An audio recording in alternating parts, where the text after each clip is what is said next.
Yes. Now, as we discussed, like we're going to learn the project management based on this 10 knowledge area. What we know, we're going to basically do a part of trying to have a complete learning of a management. Again, this is one of the most matured model we use in our industry today. But still, there could be some gap. There could be some, thing which we need to do, as in, walk in the extra miles, right? Or, go to a length where we try to understand why we are basically, having this 10 knowledge area or 10 corners where we try to complete the management learning. Okay. So here, what we're trying to do, we are trying to understand the overall management, understand the overall, learning with these 10 topics. Okay. The first one is project integration management. Okay. Now, what is integration? Integration is basically coupling everything, building entity from various entities, right? This is what integration is. So we are trying to integrate the project management as the name suggests. And why this is the first knowledge that also we'll see in a minute. But first, let's try to understand what is integration. Includes the processes and activities, identify, define, combine, unify, and coordinate processes and project management activity. আরে বকো না, আমি তখন থেকে তো বকে আছি, তুমি একটু কিছু বকো। So here what we are trying to do, we are trying Mama. Shoiba, you are an unmute. Can you please mute? Yeah, thank you. Sure. So, what we are trying to do, we are trying to achieve the integration overall with all these, identifying, defining, combining, unifying, and coordinating with various management area. So these are like kind of umbrella management area we are looking for. So here, what we do, we try to define, first of all, we try to identify the project, we try to get aligned with the goals, get aligned with the business needs or the project objectives. And then we try to define the project, defining the sense, how we're going to implement it, how we're going to basically go ahead in the next step, how we're going to take these steps. So this is kind of basis for our planning. And once you start planning, we'll combine all the other elements and try to build a kind of startup plan, as you can say, right? Why I'm saying startup plan? Because we're just starting up. And many, mentors say you should study integration management at the last, but I believe we should study integration management at a first, and we will revise at last as well.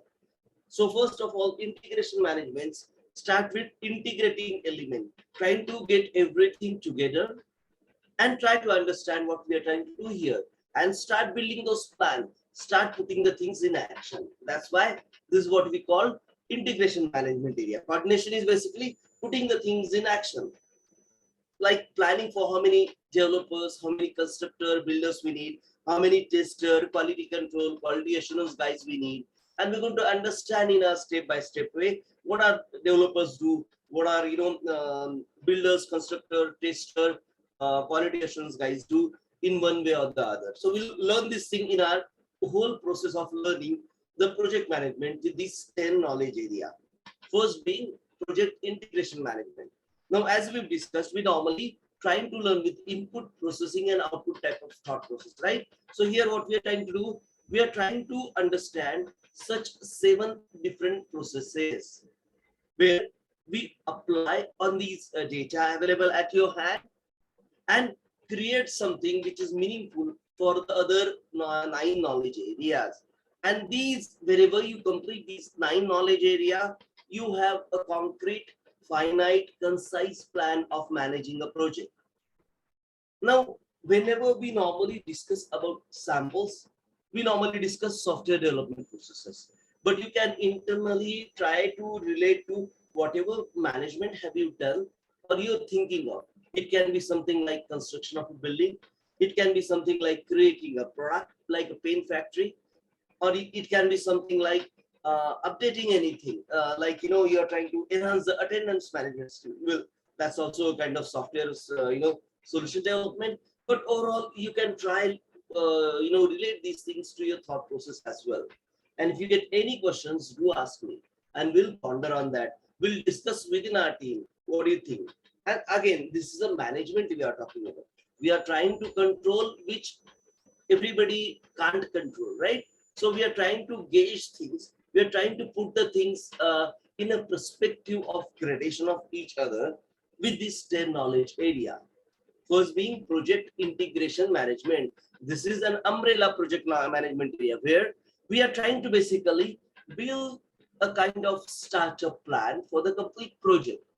Now, if you ask me practically, the integration management start during the kickoff meeting. Means I'm trying to share you these things. These are my experiences, and we'll learn from our experiences, right? So whenever you're discussing with interviewer, the integration management is an umbrella activity where we build an initial plan with the totality of a project management in the kind of starting of the whole project or reviewing of the whole project in case if you are trying to understand integration management throughout the project execution. Okay, let's try to understand with this 7 process group. Now, as we have discussed, 10 knowledge area and 49 process group in totality. The first integration management, project integration management has 7 such process group, 7 such processes within 5 process group. One is initiating, where we normally do the initiation of a project. Then we have a planning process group, which normally works throughout the project. Then we have executing process group. Again, this is also throughout the project. Monitoring and controlling process group, which is also throughout the project. And then closing process group, as the name suggests, whenever we try to close the project. Either successful or unsuccessful, it doesn't matter. And as PMI or the industry expert believe, even unsuccessful projects, we learn. Even we are at loss with the consideration of revenues, but the experience does matter. It counts. It basically guides you to certain things where we are really, learning something so that we don't execute the project next time like that. And this for unsuccessful project. For every successful project, we try to adopt the best practices throughout the learnings. Let's see how we do it. Okay, the initiating process group. The first process is develop project charter. Now, project charter is a document, and of course, this name is particularly limited to mostly PMI enthusiasts. So whenever you have a document mentioned project charter, please try to remember this is from the PMI process group. Otherwise, we normally call this document as a statement of work or BRD or BSD and very other names. Again, this is a management. This is an art. This is not science. So there are many, I'll not say many, but there could be some gray areas also. But whenever you join an organization, they have something called quality policies, which normally have a clear definition of what do you mean by project charter, and we'll see a template. Don't worry on that part. We'll see a standardized project charter template so that we'll understand how we develop a project charter. It's a document mostly. There could be Excel sheet as well. Now in planning process group, develop project management plan. Now whenever we try to build or try to plan a project, we plan it with some schedule, with some resources, with some milestone, with some goals in mind. Milestone are basically goals planned or goals attached to a schedule. That's a definition of a milestone. So goals attached with a schedule is a milestone. Now in a real life, general life, if I'm trying to plan a project of reaching the office effectively, efficiently, or making the tea efficiently, that can be a project, and I have to attach a schedule to it. So let's say for today, my project is making tea or coffee efficiently. And for that, I choose a date, let's say 4th of May. Now, whenever I'll get up in the morning, I want to make my tea or coffee effectively, efficiently, without the least trouble. So what I'll do before sleeping, I'll put the pot near the tap. I'll basically try to arrange the ingredient with the nearby area, so that whenever I get up, I'll find those ingredients easily and I'll put together for boiling or into the coffee machine and so on and so forth. So that makes life easy, right? And this is what we call the basic project management plan, where we create a document to give a shape to a project or to give a shape to a thought process within a document. How are we going to manage this project? There could be something like I'll use Agile Scrum. There could be something like I'll use this person as a leader. There could be something like I'll use this as a resource manager. I'm going to report to a PMO within weekly meetings or monthly meeting. I'll have periodic audit, weekly periodic audit. I'll have a daily review. That's what we call Scrum meet on a daily basis. If it's Scrum, that's kind of inbuilt. But if you're using something like Agile XP, and if you're having something like daily meeting, that you can plan in this development management plan as well. So here what we are trying to do, we are trying to jot down some thought process. We are trying to collect the overall planning elements of a developed project management plan. Now this plan can be referred as a Microsoft project plan or a Jira project plan or any tool-based project plan as well. But it's not necessary. When you say develop project management plan, there are various organizations who normally go with a Word document called develop project plan. Because if you look at something like Microsoft project plan or a Jira project plan or Primavera project plan, these are the tool-based documents which get updated almost hourly basis, minute by minute or day by day, as per your organizational policies and procedures. So those documents, if you treat them as a project plan, then you couldn't get an exact idea how your initial project thought process started, right? So this is normally, many companies kept it as a separate Word document, but you can still refer to the project management plan as a Microsoft plan or a Jira plan or any other tool plan that way. Okay, so this way we are trying to start building the project plan or start giving that activities to be done a confirmed shape or a finite shape. And that's how we basically start building this project management plan. In an executing process group, direct and manage project work.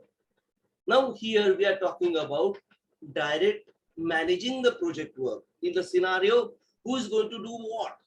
So we are trying to attach a resource with a particular task. To achieve something, you need to do something, right? Let's say if you are trying to do something like, enhancing the attendance management system for State Farm. So how do you plan it? You'll say, okay, Ravindra with two other resources will go to their Bloomington office and try to implement these, 4 biometric scanners in their entry at their entry of the 4 different doors, and he'll verify and make sure it's working in sync with our project plan. So this is what I'm trying to do. I'm trying to attach a resource and a schedule to the plan which I have created. Now, if you're using something like Microsoft or Jira Word plan, this can be done with a simple single document. And that's what we do normally. But in some organization, it could be done separately as well. Mostly, it's done with one single document. Even managed project knowledge is a kind of knowledge archival, which is done parallelly. And this task is also get added to the project plan, so that Ravindra normally collect this knowledge and add to the knowledge archival document at so and so place on the cloud. Normally, everything nowadays is on the cloud. So in the cloud, you might have a directory called knowledge archival, and there is a Word document called archive project knowledge for attendance management system enhancement for State Farm. Now, by God's grace, we can give such long file names. Previously, the limit was of 8 characters. But we used to use something like acronyms. So for enhancing project management for State Farm, I can use E, P, M, F, S, F. So this can be my acronym or the file name for enhancement of management plan for State Farm. And that can be, as per the organizational policies and procedures, or as we define in our quality policies. Even project manager are contributory factor to all organizational policies and procedure. Now, again, I'll repeat, we are in a leadership position, leadership chair here. So we are trying to basically guide other, mentor other, and use this knowledge to make sure whatever best practices we learn, we should share with others as well. So that's why we normally build this project, manage project knowledge base. So we'll have a look at these things in depth, what type of input and output we take in this 4.4 knowledge area. And as we can see, there are these numbers starts from 4. So project management, project integration management is the 4th chapter in PM book 6. Okay, so please try to read these things. I'll share the audio files as well. I have converted that PDF to audio.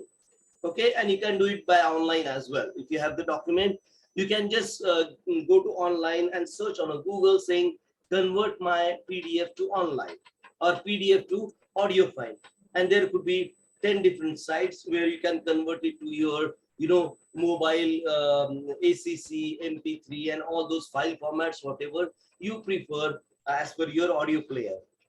Now these, when you try to listen to these, you'll understand what are the nitty-gritties of each and every of these process group. And if I miss anything, you can also go through them and you can have the questions ready, for our next session also. Okay, so please. So, go ahead, please. So I'm not sure if anyone else could actually download the book.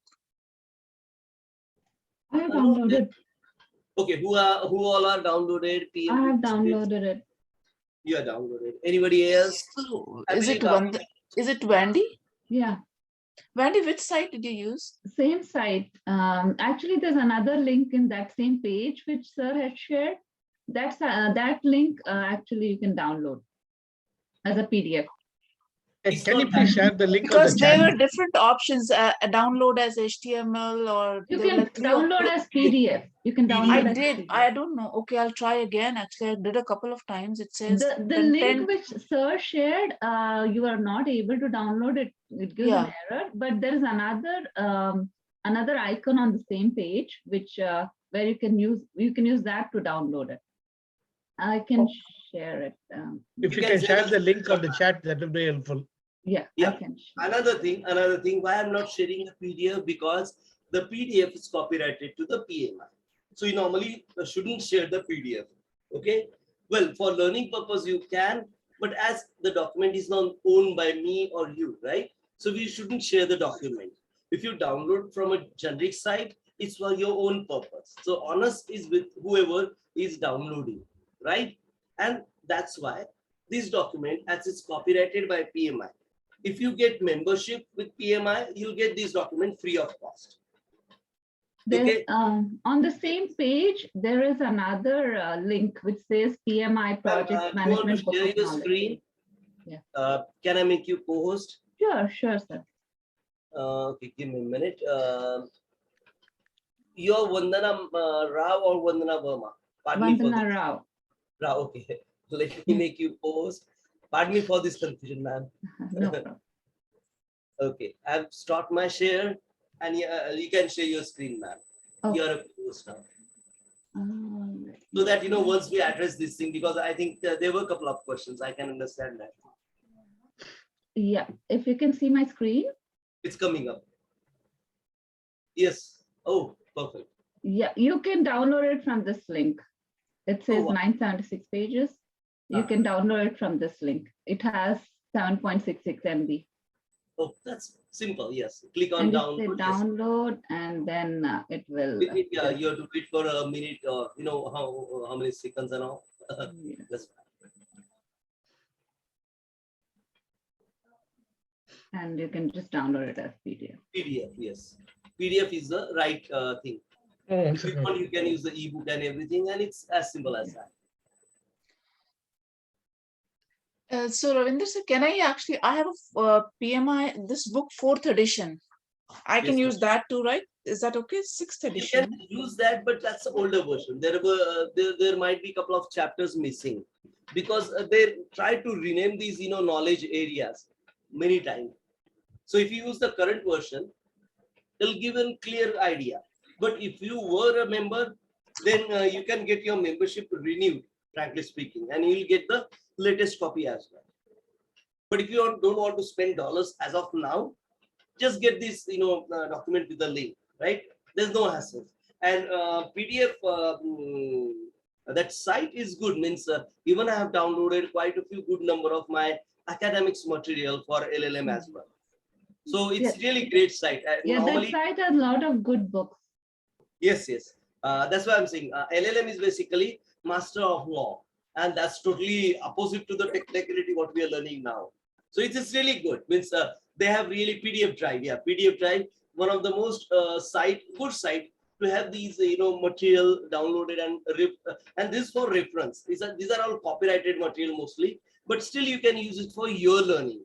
And please don't share it directly. If you want to share the link, right? So that we are. I think sir has already shared it in the group, the link. Yeah, I had shared it. That's right, man.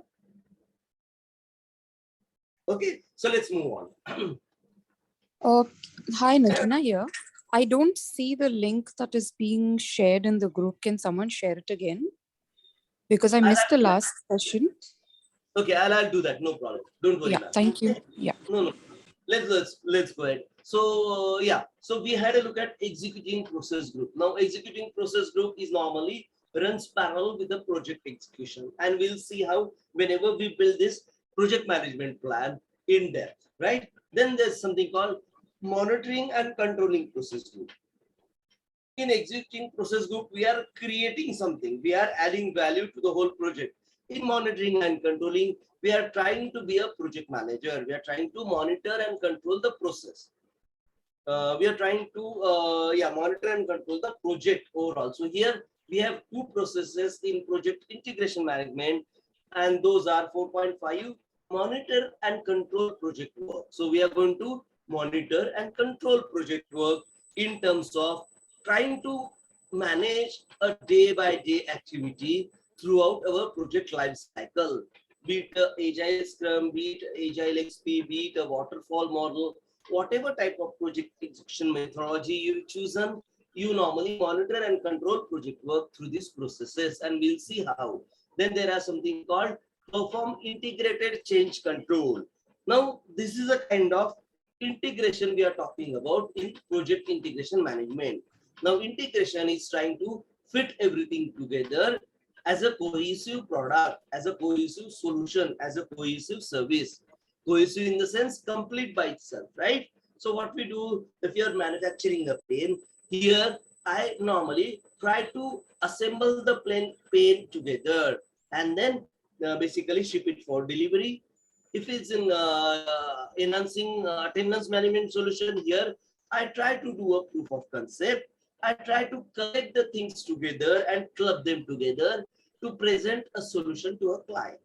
So whenever Ravindra goes to the Bloomington office and fit all these, 4-5 attendance management entities, it can be biometric or retina scanner at their gate and start the overall attendance management as a proof, like, this is how we're going to do it.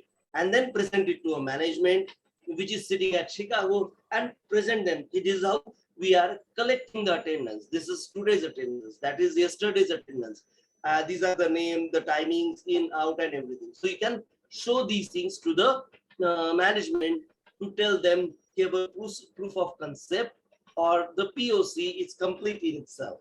And this is how we're going to achieve it, or we're going to replicate our success for all other offices. If you're doing it initially, if you have done it a number of times, the management might ask you, tell me in Timbuktu office, how are the attendance records shaping up in our database? So you normally go to a database and try to find out how this attendance management, yes, I'll share the link of the PM, don't worry. So how this overall solution is shaping up for a particular office, okay? And there could be a facility on a web page of selecting the attendance management at a particular office and have a look at the records. So that's also a kind of facility we are given there. And even project integration, integrated change control means that if client suggests something as a change, we are trying to control the change. We are trying to accept, reject, verify the change as per the main core project objectives. Now, this is really crucial statement, and let's try to understand it again. The change control is basically making sure whatever you're changing in your project plan, addition, subtraction, modification, has to go through a different, level of verification and validation, so that it should be in line with our core project objective. If you are doing something like modifying or enhancing attendance management system, you couldn't add there, normally the requirements which are not aligned with this main objective, we don't include them in our project. And this is not included doesn't mean a negativity of it, but basically we try to have a cohesive project plan where we try to work with a business goal alignment, with a core business goal alignment, right? So we try to ignore all the other business, thought process client is requiring. Whenever you go to, let's say, a shop, right? If you go to buy dairy products, you might buy a couple of chips, you might buy a couple of grocery items as well. Does it mean that we shouldn't buy? No, if we are required, we should buy. And the same thing happens with the requirement also. Whenever you're doing something like enhancing attendance management solution, the client might ask to, solve their problem with, let's say, network monitoring solution. So you can also work there, but that could be a simple second project. And then you as a project manager start managing two projects together. So you'll be basically moving to a promoted position of program manager, because we are managing couple of projects. That's why the perform integrated change control is a crucial activity, and we'll see how in a couple of minutes. Okay. Then there's a close project or a phase. Phase in the sense, if you achieve a milestone, you normally try to close that phase or a sprint, or that part of the project, because you have achieved whatever you were trying to achieve as per the project plan. Okay, so that's why you can close that phase or close the complete project if you completed or made all the objective as per given in the requirement document. Or you can close the project if you find the project is unachievable, or the achievement of project might lead to illegality of a law of land or a regional law, and that's you can close the project. Or if the project going out of budget, or if the project is loss-making entity, then you might close the project earlier. This way, we try to basically utilize close project process group whenever we find either we complete the work or the work is getting too challenging to complete for revenue reason or any other reason, even if the resources are, you can't get the resources and so on and so forth. So we basically have a clear end in mind whenever we define a project, and this is kind of end we are looking for. And as far as PMI or industry standard, closing project group, don't take it as a negative action. Take it as a always positive action to make sure we have experienced or learned something new, to make sure we have upgraded our mental maturity, so that next time the next project might not be a failure. So failure is also understood as an positive entity, or understood as a learning curve or learned experiences for the next project on your shoulder. This is how the whole 7 different processes are included in the project integration management. Now we'll go through each and every these process and try to understand how they basically contribute to the whole project management. Now, develop project charter was the first process group 4.1, right? So let's start to understand in terms of input, tools and techniques, that's the processes, and then the output format. Now this format will carry throughout the 49 processes we're going to achieve within the 10 knowledge area. I keep repeating this statement because there are questions asked by the interviewers, specifically how many process group, how many knowledge area, and so on and so forth. So we need to remember these things. So their first process we are going to learn is develop project charter. This is mentioned at 4.1 in PM Book 6. Okay. Now let's try to understand. The inputs are business document, the business case, benefits management plan, and these are basically included in the BRDs and the SRS of the world. Now, whatever documents we learn during the business analysis phase are input in a developed project charter. Do we always create a separate document called project charter? No. You might have the BRD or the SRS itself deployed to your cloud and refer it as a project charter. So in your traceability, you can add the project charter as an SRS for enhancing attendance management solution for State Farm as a Word document, and you can paste the link of that document there. So your SRS can act as a project charter as well. Okay, let's go in depth and try to find out why we are saying that. SRS also includes all the agreements or contract you normally make or sign with the client. So all the contract between Infosys and State Farm, as in our example, are basically part and parcel of the SRS, right? Because they normally get attached as an appendix. So whatever SOW you include, those are agreements or the contracts signed between these two organizations, and they are part of SRS. And so the project charter can be SRS. We'll understand in depth as we go ahead. Let's try to understand enterprise environmental factor. Now, this enterprise environmental factor are normally referred as EEF, are all the factors, all the external factors which are applied on your organization. These includes the legal bindings by state or federal government.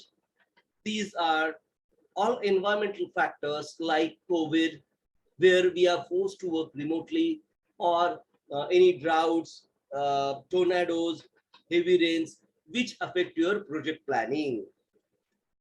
Now, these are all instantaneous and they change your plan then and there whenever they occur. We normally include these as a risk, and we tell them the risk of tornado is materialized.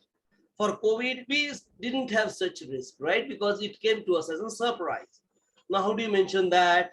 Whenever you get to know this risk, we add it to our risk register.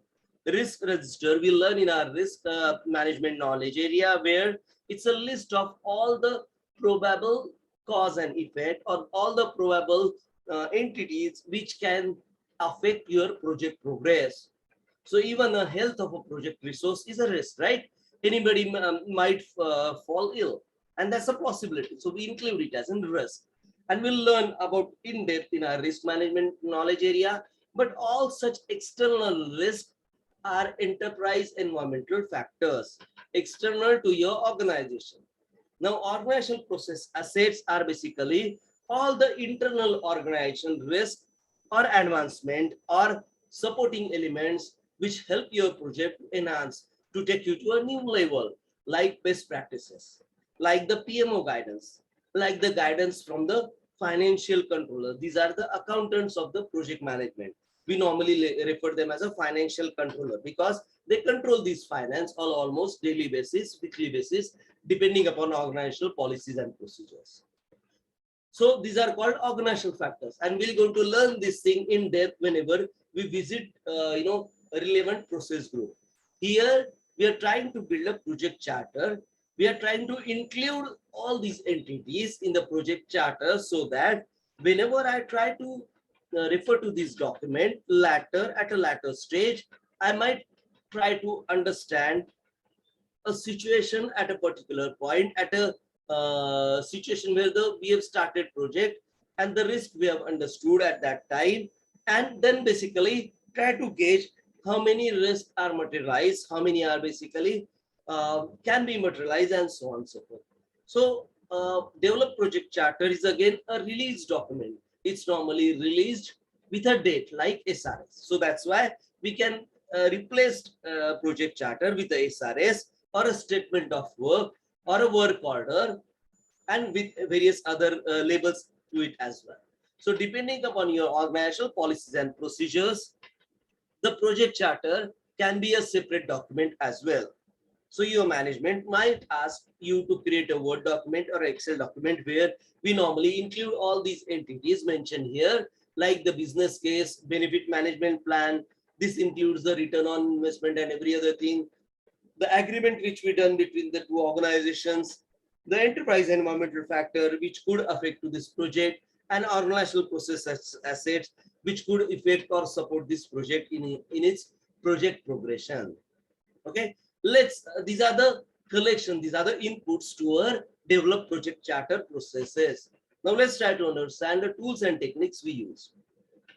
Now let's try to understand expert judgment, and we're going to have a look at this expert judgment throughout this knowledge area. Now, what is the expert judgment? Now, within our organizations, there could be some expert, there could be some subject matter experts, there could be some center of excellences where they have achieved in their life, their experience, their knowledge, we can utilize for this project. Let's say Ravindra Pande have done enhancing recruitment, enhancing attendance management solutions earlier. Might not be with the biometric or iris scanner, or might be with these instruments. So we can leverage his help because he might be busy in other projects, right? Or he is a kind of part of the SME now. SME is subject matter expert pool, where we normally leverage these guys on hourly basis and try to understand from them how could we do it better, or how could we do it efficiently. And for that, we leverage such expert on the basis of timeshare basis, and we'll try to enhance our documentation, enhance our execution processes day by day. So that's why all such meeting basically gives you insight of all project executions. Okay. Then there are something called data gathering. And as we have seen in Excel, whenever we basically do a a decision based on our data analysis, we include it in Excel, right? We do it via brainstorming, focus group, interviews. So these instruments, these tools we use to analyze the project or analyze the requirement, we normally include all those things, or we might revisit such processes again to make sure whatever decisions we are taken are in line with the project requirement. And let me share some history with you. In good old days, there were almost 80% plus projects were getting failed due to bad requirement gathering, or the requirement gathering was not as per the business standards. And that's why there were majority of projects getting failed. So what we learn, we need to understand the requirement in depth, as we have transferred the knowledge from a business analyst to a project management team, right? So entirely the team might not be different team, but still the knowledge has to be transferred, right? To transfer this knowledge, the project management team has been shouldered with the responsibility to revisit whatever SRS have been created by the business analyst team.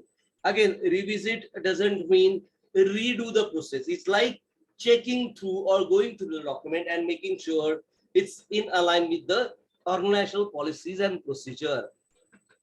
You might call them as an audit, but rather than an audit, it's more of a learning of a new team or knowledge gathering of a new team from the business analyst, whatever they have collected as a requirement, as in data from the client in earlier stages.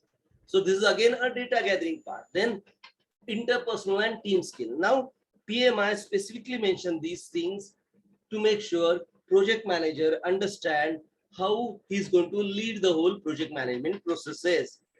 Okay, and these are what they call as interpersonal and team skills. So every project manager should have these skills, like conflict management. There could be a conflict between, let's say, business analyst and a designer. When business analysts try to mention like client have strictly said use biometrics only, no iris scanner, because iris scanner is thrice cost, means they cost thrice the biometric scanner.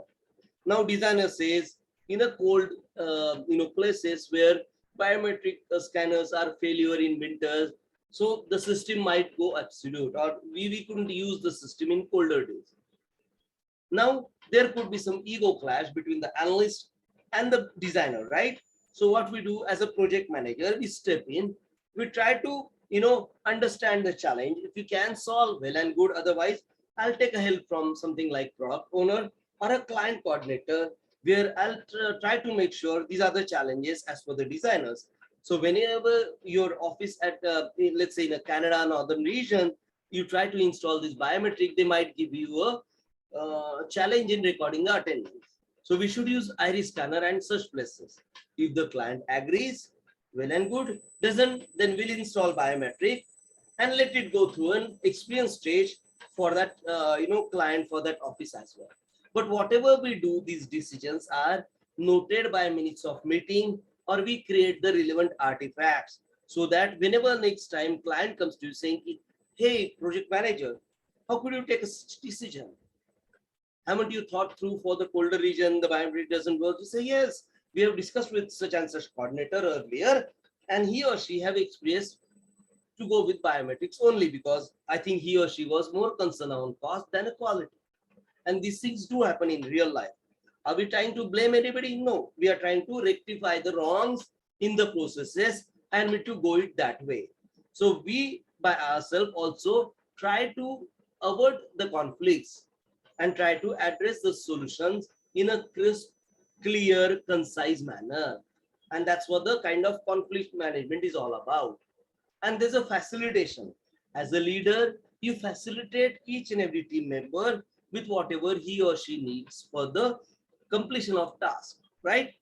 When I'm saying completion of task, with each task at the end of the day builds a project, right? So all such task building actually gives you a clear idea of project progression almost on a daily or hourly basis.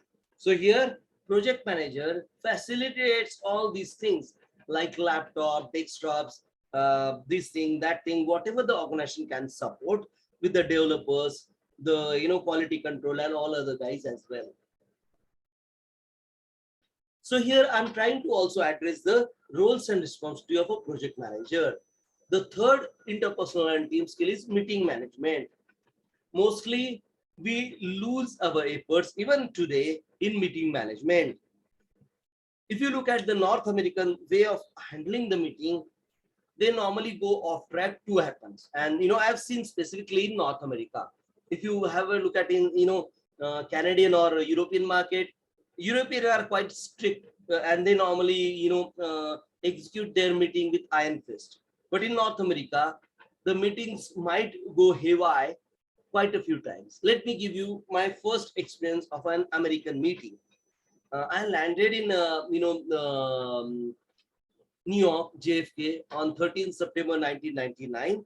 I had a meeting on 20th September 1999 with a client.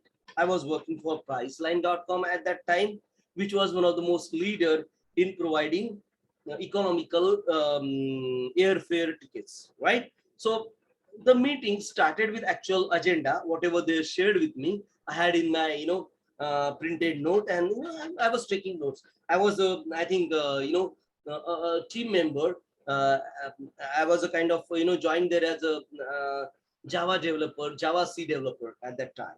So I was also taking, notes there. But whenever we had, I think, third agenda point of discussing building efficiency to release cycle. That's what their agenda. Now, the actual discussions moved to a level where we have started discussing which is the effective way of putting the toilet roll paper, right? That we have a roll of paper in our toilet. Should it come out from the front or should it come out from the back? That's a simple discussion. Took almost 45 minutes of the whole meeting. The meeting was planned for 30 minutes.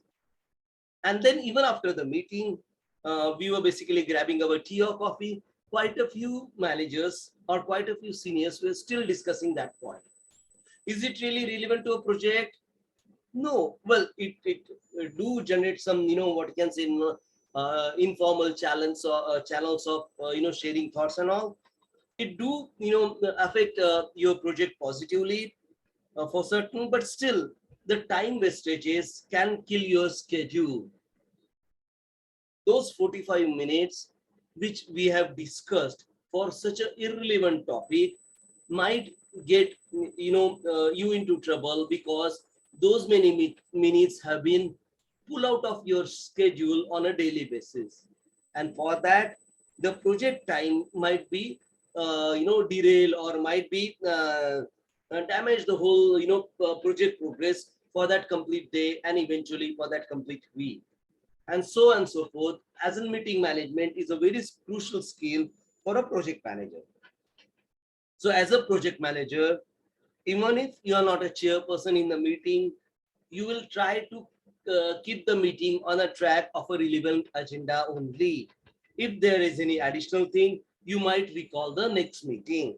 So that way you are in a leadership chair, and these are the three most important aspects which is related to the overall developed project charter are mentioned here. Then there are something called meetings. Meeting is a very common tool, and as we seen in Agile Scrum, we have something called daily stand-up meeting. It's called stand-up because we need to complete the meeting in 15 minutes. Normally it takes 20-25, but still the thought process is to complete the daily Scrum meet within so much time, within specified time. And as a project manager, I might notify the others as well, like we have done 7 minutes extra today. So please make sure your tasks are complete throughout the day by the end of the day. And that's how we basically make sure our project is on track for a given day. And even in a next day, we'll try to review how many tasks are complete and incomplete or in progress, how much progress and all those things. But still, planning meetings is also an effective way of managing project. That's what it means in terms of included meeting in a developed project charter. And the outputs are, of course, the project charter. And then one of the most important part is assumption log. If you assume anything which can lead to a risk, let's say if I'm assuming the COVID crisis will continue for next 6 months, can somebody say, not a possibility? Yes, there could be many such, resources who can say not a possibility, but there could be resources who can say, yes, it's a possibility. So for that, assuming the COVID continues for the next 6 months is a risk, right? So I can't assume certain things. So what I'll do, I'll try to revisit this risk in the next week. So what I'm doing here internally, I'm trying to basically align my schedule to make sure the COVID crisis will continue for the next week, or let's say next Tuesday. So COVID will continue till next Tuesday. So we'll have our remote working in place as a management plan. And these type of things, whatever get updated on a weekly basis, are mentioned in the assumption log. Assumption log is typically most of the time an Excel sheet with the numbers in the first column, the title in the second, and description in the third column, where we normally include all these assumptions so that whatever risk register we have is normally derived from this assumption. So whatever we assume is mostly 99% reflected as a risk in our risk register.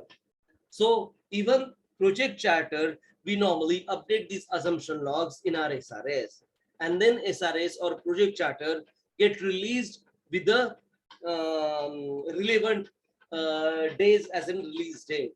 And that's how we keep progressing, or we keep improving on our SRS, on our project charter. Does anybody have any questions as far as develop project charter goes? No. Have you understood the input, tools and outputs, or is it difficult to understand? No. You could understand, right? We Yes. take something as an input, we do process on them, and there are some outputs are covered, right? And there are some additional things which we have mentioned in tools and techniques, where we'll try to understand how a project manager is also getting shaped up on a personal level. And that's the beauty of this whole PMI alignment. We try to uplift the person to a level where we normally include his interpersonal skills as well. And that's the beauty of the PMI. That's why I like this PM book. That's why we should read or listen to this PM book whenever we get a time. Now let's try to understand the need for a project charter, or let's try to understand why we need this project charter. Most of the scenario, this is like asking a questions why we gather requirement or why we analyze requirement, right? We have answered this question quite a few times in our business analysis section, but let's try to revisit from a leader perspective, from a project manager perspective. The primary purpose of a project charter is to authorize project manager to start the approved project and allow him to use the organizational resources to accomplish the objective of a project. So what I mean, I am handling the baton from a business analyst to a project manager now. Business analyst is a single person. Business analyst is a single entity, single resource, or there could be 2 or 3 resources. As a project manager, he's a team lead. Now he'll make sure whatever you're doing, whatever you're trying to create as a project charter is a leadership document where there are many contributors. So whenever we talk about project manager, it means that a team contributing to the complete thing. So here the project manager is leading the team to complete the project in a step-by-step way. That's why now project manager's responsibility to make sure you start constructing the project bit by bit, task by task. Okay, and we'll understand from our project plan how we do it. But the primary purpose of a project charter is to authorize the project manager to start approved project. And this happens in the kickoff meeting. That's why I said we start with a kickoff meeting where business analysts share the complete knowledge through SRS to the project manager, and project manager might start with another Word document which might include SRS, or they can rename the SRS as a project charter as well. Depending upon your organizations you're going to join, the labels of the document might change, but the idea remains same. There is a document which authorizes project manager as a leader or as a controller of a project, and that is project charter. If you're trying to do PMI exam, this question is normally asked: which documents basically refers project manager as an, or which authorizes project manager to align the project objectives. So that is project charter. This could be asked in an interview. It asked it quite less number of instances though, but still we should remember. So project charter is an important document which authorizes project manager to make sure he has well aligned with the project objectives and have the necessary authority and authorizations required to execute this project. This document handed over in project committee. The charter is created correctly. It also helps executive to see the business value of a project. That's right. We normally include the solution test statements and business, what you can say, executive summary in our SRS as well. So it's mentioned there. They can also reference the charter to understand how well the project is aligned with the organizational strategy. So if an external person wants to read or go through the charter, he will understand how the business objectives are aligned with the project plans. And that's one of the crucial element of a basis of integration project management. The project charter should serve as an executive overview of a project, right? We could understand. Now here, please try to refer project charter as an SRS, which is an executive overview of a project, one that any new executive can reference to evaluate it. And we normally refer to SRS as a project familiarization document as well in most of the organization. Now, what is project familiarization document? Wherever there is a new team member joining your project, you normally forward this document to them to go through it so that they'll understand the basic idea of a project, basic goals of a project, basic output required for that project or through the project from an analyst perspective, which is typically a non-technical perspective. But whenever you refer to design and architecture document, those are fairly technical. So understanding those documents can be difficult. So for that, we normally share SRS as a project familiarization document with a new team member joining to your team. A good project charter can help save you from an unnecessarily scrutiny of having your project shut down because some executive didn't see the business value in their perspective. Now, this is what I call the bird's eye view, right? The HLDs. We have included the HLDs and an SRS where they clearly depict the basic business view of a given project, right? Our HLD are concise and a clear pictorial representation of a project from 30,000 feet, which means a bird's eye view where we'll try to understand project from a non-technical but a clear business objective alignment. And that's what it means. The project charter is created during the define process. Define in the sense we are trying to define the project. We are trying to understand how the business goals are aligned with the construction or the task, right? The process is one of the first ones to be performed in a project and it's completed during the initiating process domain or initiating process groups. That's why this is one of the most crucial to make sure you understand the overall project alignment or the project thought process, project business objective in a correct, concise manner. And that's what the SRS is for. As I said, the project charter, if it's not the same, but it's based on SRS, SRD, BRD, BRS, whatever you want to call it. I'll have a video to show it to you to make sure you'll understand the project management charter or the project charter. Let's complete this slide first. The sponsor or the initiator usually create a charter along with the project management team. So normally this charter is created by the product owner, the guy who is basically had the initial idea of what needs to be done. So the business goals are crisp and clear in his thought process. And then the project managers update him with the assumption log and all the additional things as per the PMI defined project charter process group. The sponsor may lack the skills required to prepare a project charter or may need help of a project manager to make a charter. Let's say VP of HR might not have created a project charter.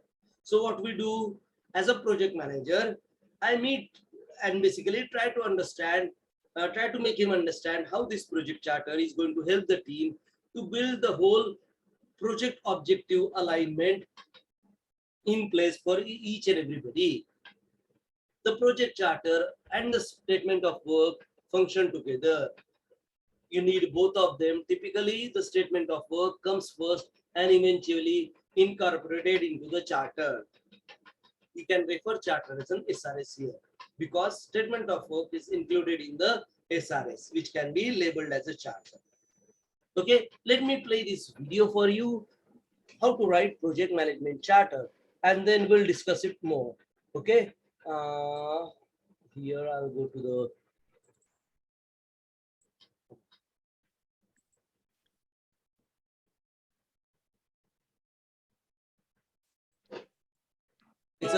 give me a minute. I'm trying to share this thing with you. Yes.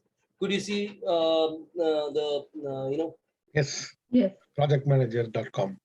Yes, that's right.